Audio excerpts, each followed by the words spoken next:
Comme vous avez bien lu la loi sur la décentralisation, je suis convaincu que vous êtes au courant qu'il appartient aux partis arrivés majoritaires dans les villages et quartiers de procéder à la désignation des chefs de village et des chefs de quartier. Ça n'est donc pas la responsabilité du gouvernement.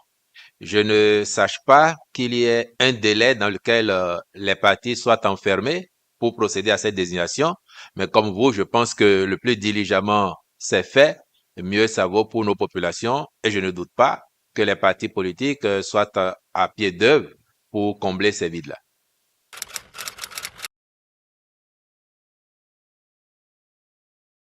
Le président Patrice Talon, je crois que ce sur quoi on peut tous s'entendre aujourd'hui, c'est que conformément à son vœu, éliminer son premier mandat, il est porté en triomphe. J'aime à penser que s'il avait la possibilité, en quittant le palais de la Marina dimanche prochain, d'aller chez lui à pied, il n'arriverait pas à se frayer un chemin pour le faire. Et pourtant, au début, qui aurait imaginé, à part lui-même dans son intime conviction, qu'il connaîtrait cette fin en apothéose. Donc, je crois que nous garderons tous de lui l'image d'un homme d'État résilient, déterminé aussi au service de la République, n'ayant fait aucune sorte d'économie pour sa personne, parfois même pour son honneur, quand on regarde tout ce qui a circulé à son propos. Je crois qu'in fine, c'est ça que les Béninois garderaient, parce que c'est ça qui nous a permis d'affronter les difficultés, et Dieu sait qu'il y en a eu énormément, les unes après les autres, de ne jamais renoncer et de faire en sorte que nous soyons où nous sommes aujourd'hui, où le Bénin est aujourd'hui, envié, admiré, dont on parle avec beaucoup de fierté. Ce n'était pas à gagner d'avance. Et moi, c'est ce que j'ai envie de retenir. Au-delà des infrastructures gigantesques, et on peut le dire aussi, aujourd'hui, on peut se permettre les superlatifs, hein. Je pense que ça a été pharaonique, ce qui a été fait pour le Bénin en ces 10 ans sous le magistère du président Patrice Talon. Vraiment pharaonique. Et c'est pas exagéré.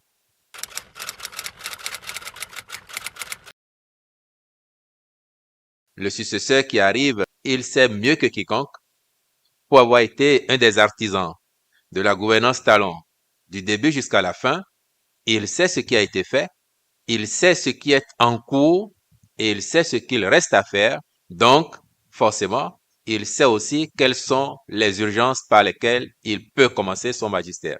J'ai pas de conseil à lui donner en ce sens-là.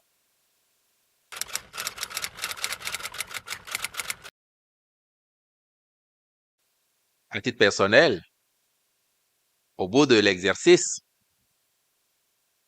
je suggérerais simplement à mon successeur dans les fonctions de porte-parole de se faire l'avocat du Bénin, mais un avocat intrépide qui ne concède rien tant qu'il s'agit de l'honneur du Bénin. Parce que, à titre individuel, quand nous avons des différends et que nous nous retrouvons devant la justice, lorsque nous avons les moyens de prendre un avocat, nous aimerions bien que celui-ci nous fasse gagner l'affaire qui nous a conduit au tribunal.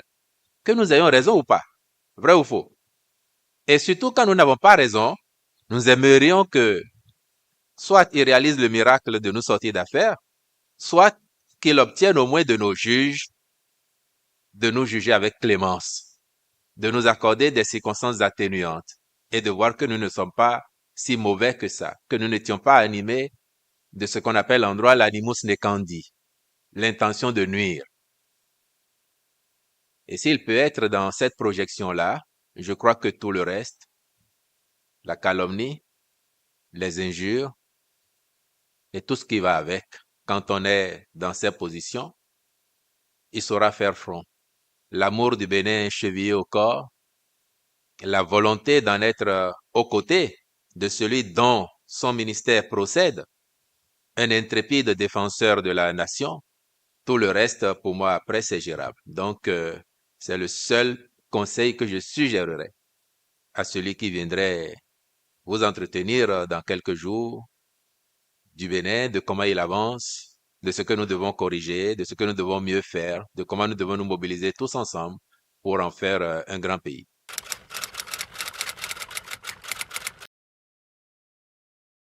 Le gouvernement a annoncé depuis le 15 octobre 2025 des travaux de réhabilitation du stade Charles de Gaulle à Porto Novo.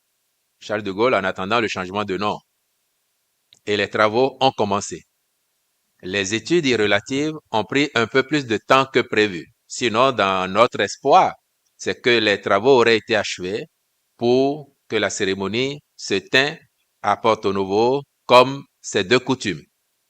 Il se trouve que le cas de force majeure qui se pose à nous, c'est que les travaux ont commencé avec retard et sont en cours.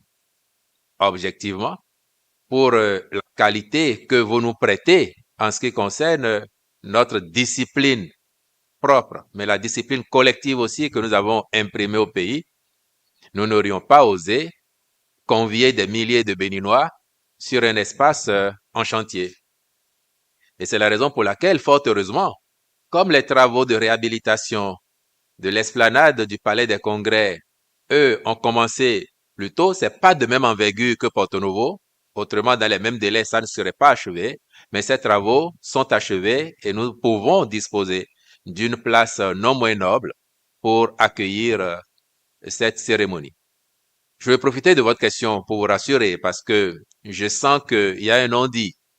Est-ce que, ne prêtant pas serment à Porto Novo, le nouveau président de la République gagnerait la plénitude des attributs de ses fonctions, notamment au plan spirituel?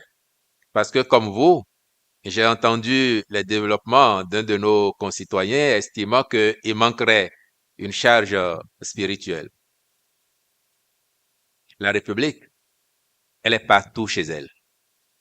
Partout. Que ce soit Porto Novo, Cotonou, on aurait pu dire Parakou, Natitengu ou Lokossa, la République, elle est partout chez elle. Mais en plus, il y a des musulmans ici. Quand un bon musulman s'en va prier et qu'il va pas à la mosquée, mais qu'il a son tapis, il peut le poser n'importe où, il le consacre, sa prière est acceptée, n'est-ce pas? Donc soyez rassurés. Le fait que la cérémonie se tienne à Cotonou n'enlève rien à sa portée et, encore une fois, la République étant partout chez elle, où qu'elle se serait tenue, elle aurait eu la même charge. Nous regrettons simplement que les travaux à Charles de Gaulle ne permettent pas à la ville de Porto Novo de vivre cet événement comme elle en a déjà l'habitude. Mais ça n'est que partie remise pour dans 7 ans avec le président que nous élirons à cette occasion-là.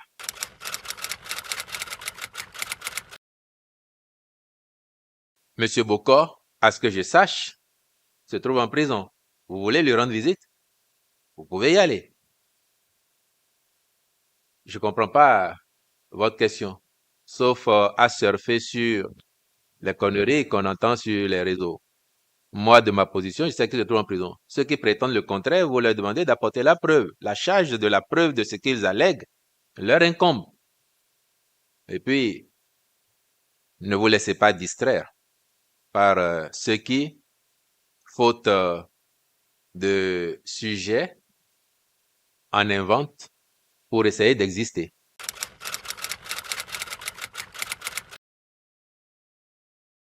Le compte-rendu du Conseil des ministres a bien employé l'adjectif définitivement pour parler de Wamé. Donc, cher doyen, Wamé s'est réglé une fois pour de bon. Que des protagonistes essayent demain de remettre en cause, de contester, humainement, ça peut s'entendre.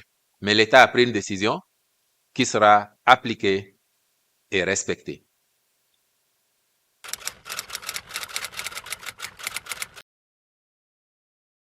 Pourquoi vous pensez que c'est parce qu'il y aurait faillite qu'on clôt un projet. En annonçant la mise en place de ce projet il y a une dizaine d'années, parce que je pense que c'est l'un des tout premiers qui avait été annoncé, c'était dans la perspective du développement touristique, mais aussi pour créer un effet d'entraînement.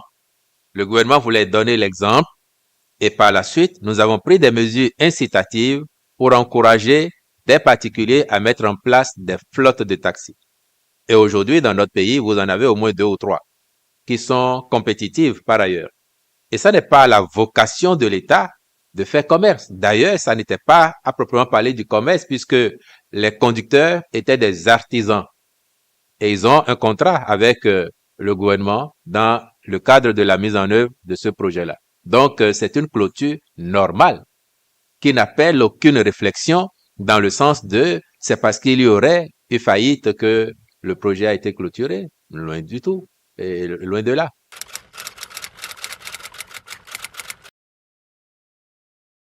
Vous posez une question toute personnelle que je vous prierai d'adresser au président Patrice Talon parce que en dehors de ce qu'il a pu dire, je pense le 28 juillet 2015 devant les jeunes, relatif à son regret de ne pas voir aboutir pendant qu'il est dans la charge notre projet ambitieux de construction de lycées techniques agricoles, d'écoles de métiers pour la mise en œuvre concrète de notre programme de l'enseignement technique et la formation professionnelle.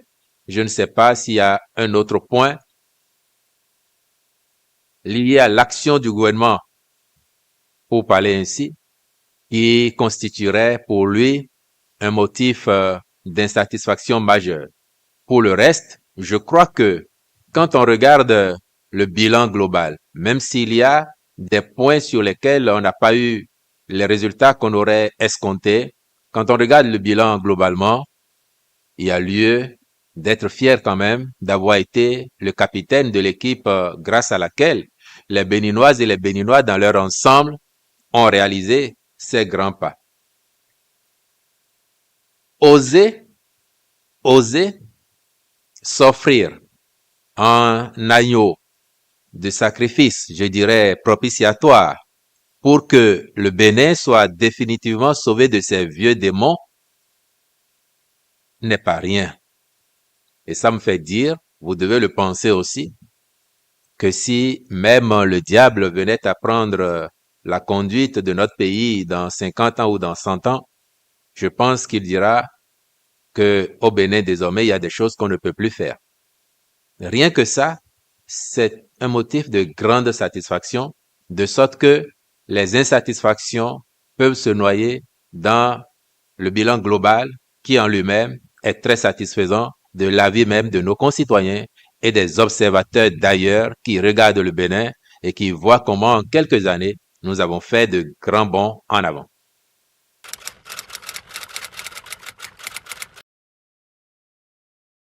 C'est votre vœu à vous. Mais vous aurez dû être candidat pour être élu. Le président élu, lui, il sait ce qu'il doit faire. J'ai pas de conseil à lui donner.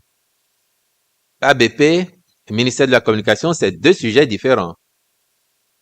La liquidation de l'ABP, comme de certaines autres structures ces dernières années, tient objectivement de leur non-viabilité au moment où la décision a été prise ou d'une décision stratégique de réorienter l'action des structures concernées. Le ministère de la Communication, c'est une décision politique du président de la République élu qui a considéré qu'il pouvait réaliser son programme d'action du gouvernement sans forcément avoir un ministère dont l'intitulé est. Parce qu'il y a un autre ministère qui est en charge du secteur des médias. Donc, à mon avis, il n'y a rien de plus à dire là-dessus.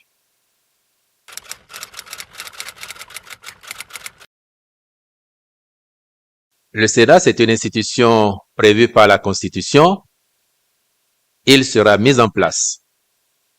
Je pense que vous n'attendrez plus aussi longtemps que vous avez déjà attendu depuis la réforme constitutionnelle pour l'avoir. Et je pense aussi que tous les membres de droit devraient honorer la République de leur disponibilité. Et ceux qui seraient identifiés et cooptés à leur côté feront vivre cette institution pour lui permettre d'apporter toute sa contribution à l'édification d'un Bénin encore plus grand et plus prospère.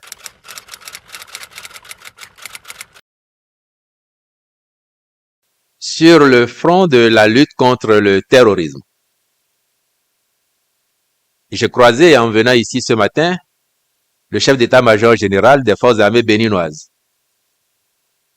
Et je lui fais la boutade, mon général, nous avons de l'accalmie depuis un moment maintenant. Il m'a dit oui, et nous travaillons à ce que cela soit durable. Vous devez reconnaître avec nous que même si notre pays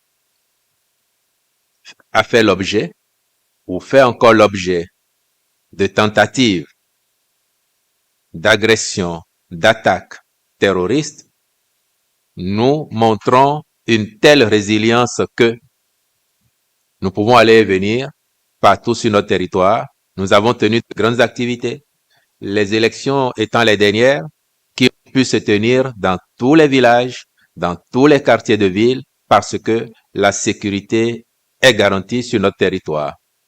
Pour autant, nous aimerions tellement ne plus subir d'attaques. Nous aimerions tellement que, dans le cadre d'une bonne coopération avec nos voisins, une stratégie communautaire nous permette d'obtenir de meilleurs résultats sur ce front-là. Donc, on peut à tout le moins considérer que si nous n'avons pas fait 100% sur le front antiterroriste, nous sommes quand même largement, très largement au-dessus de la moyenne et c'est ça qui nous vaut la quiétude que nous avons en ce moment. Et puis vous dites, est-ce que sur le plan du chantier démocratique, le bilan peut être aussi heureux que sur les autres? Monsieur Plogan, c'est parce que vous et moi sommes des contemporains des différentes réformes pertinentes qui ont été engagées ces dernières années que nous pensons parfois que elles sont allées tellement loin qu'elles ont eu tendance parfois à nous faire penser que nous remettions en cause la démocratie.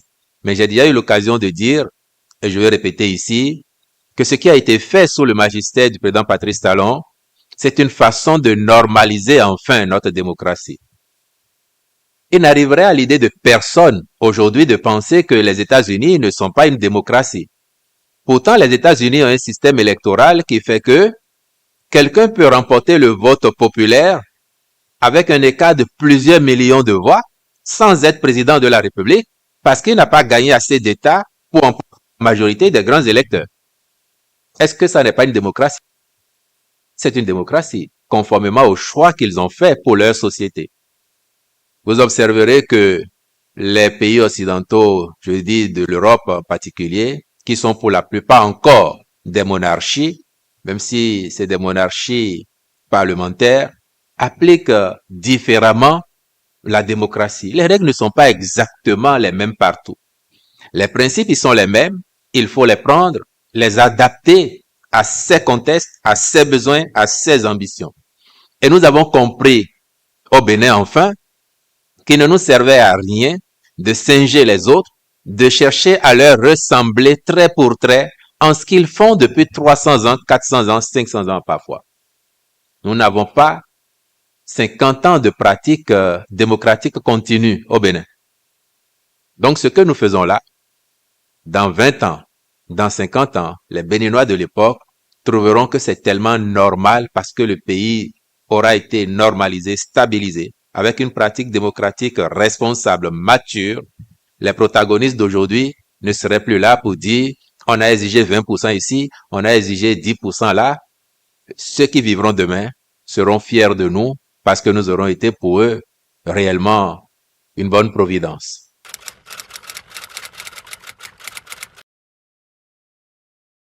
Vous espérez une grâce présidentielle pour certains de nos concitoyens que vous qualifiez de prisonniers politiques, Monsieur Aplogan. Est-ce que le mot n'est pas un peu fort? Parce qu'il vient de vous. Vous connaissez notre religion en la matière.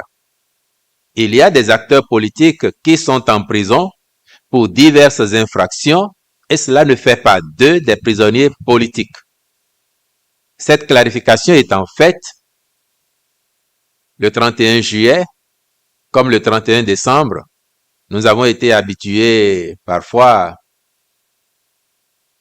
à la signature d'un décret du président de la République en exercice qui gracie. Il me semble qu'aujourd'hui, nous soyons relativement loin du 31 juillet et encore plus loin du 31 décembre. Bon, cependant, en 96 heures, beaucoup de choses peuvent se passer, y compris les choses que vous n'espérez pas. Et peut-être aussi que les choses que vous espérez peuvent ne pas advenir.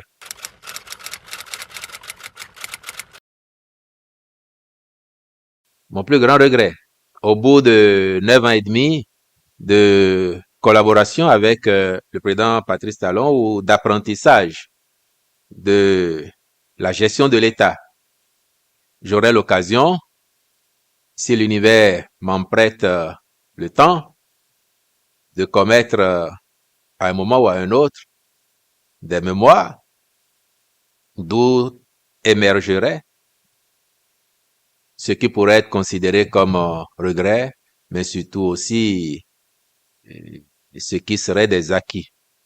Mais j'aime à dire que c'est exaltant à faire. Ça permet d'apprendre le sens des nuances, de savoir que la vie n'est pas ou chaude ou froide, ou noire ou blanche. Entre le chaud et le froid, vous avez plusieurs nuances de tiède, et entre le blanc et le noir, vous avez autant de nuances de gris. Ça, c'est la leçon fondamentale que cette pratique enseigne, et je vous la souhaite tous à un moment ou à un autre de votre parcours. Si vous en avez l'âme pour supporter les aspérités et les amertumes que cela peut charrier aussi, parce que beaucoup en parlent en ne voyant que les douceurs éventuelles, mais oubliant que c'est un tout. Donc voilà ce que je peux vous dire.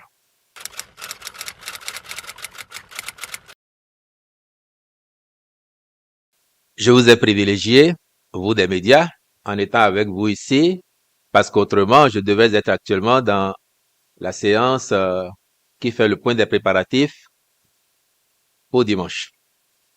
Mais ce que je sais vous dire, c'est que tout est en bonne voie, tout est en place même pour que nous vivions une belle cérémonie.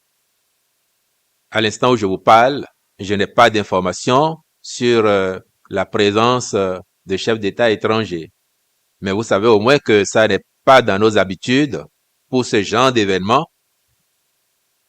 de solliciter ou de gêner des dirigeants étrangers pour les faire venir assister à cela. Mais nous attendons d'en savoir davantage.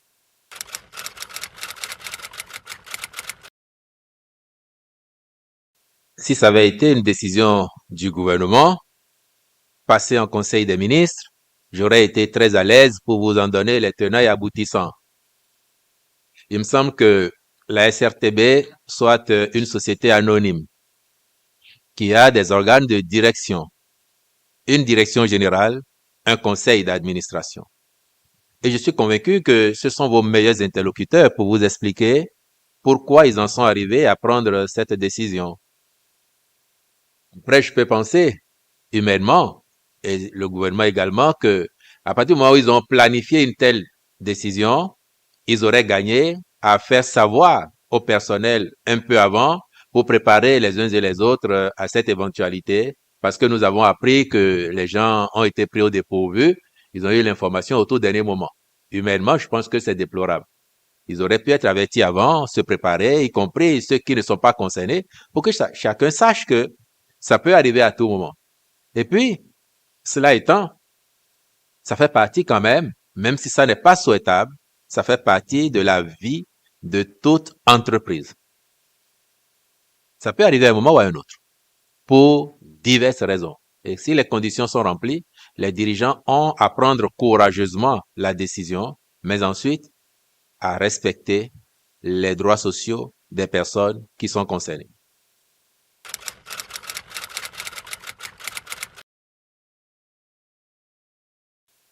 Vous avez relevé que le magistère du président Patrice Talon a permis à notre pays d'engranger et de se faire une bonne santé économique.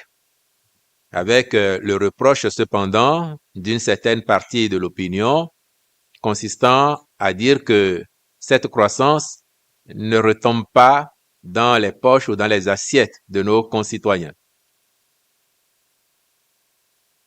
Quand vous voyez l'ampleur des infrastructures réalisées, et si vous n'avez pas le sentiment que c'est la redistribution de la richesse collective qui permet d'apporter de bonnes routes pour faciliter la mobilité des gens partout dans le pays, vous n'avez pas fait une bonne lecture. Quand vous voyez que, en 10 ans, on est passé de 40% de Béninois à peine ayant accès à l'eau potable à plus de 80%, vous devez considérer que c'est la redistribution de la richesse nationale qui permet de le faire. Quand vous voyez que nous sommes passés d'à peine 300 villages au Bénin ayant accès à l'électricité en 2016 à pratiquement 1000 aujourd'hui, donc on a multiplié par 3, vous devez convenir aussi avec nous que c'est de la redistribution de la croissance qu'il s'agit.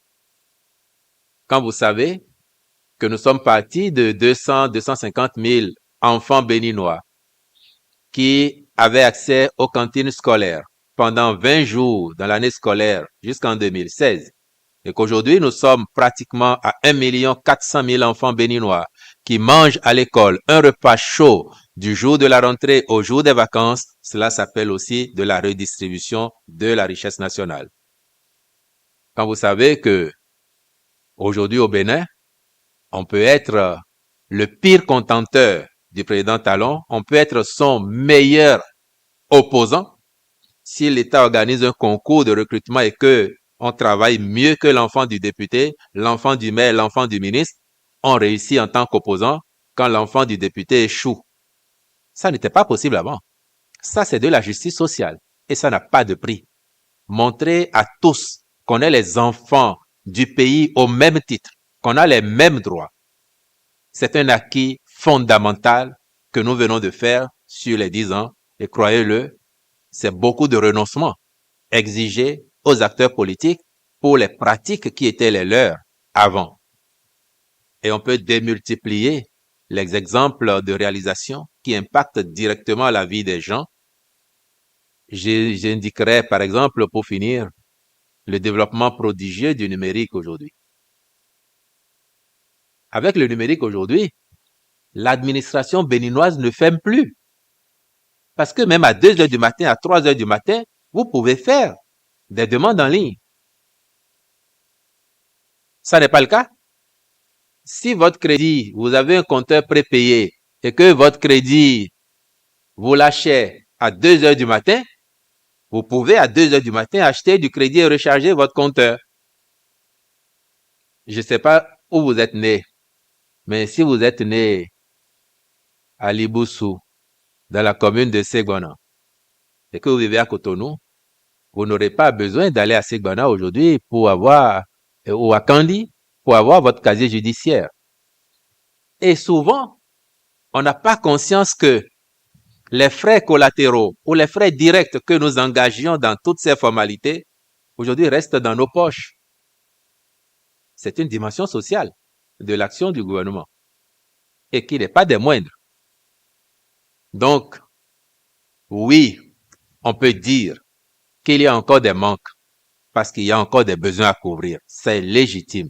Mais on ne peut pas dénier à ce gouvernement d'avoir fait, comme le président Talon l'a postulé à son entrée en fonction le 23 mai 2021 pour son second mandat, on a fait de ce mandat un mandat hautement social au regard des réalisations qui ont été faites dans maints domaines.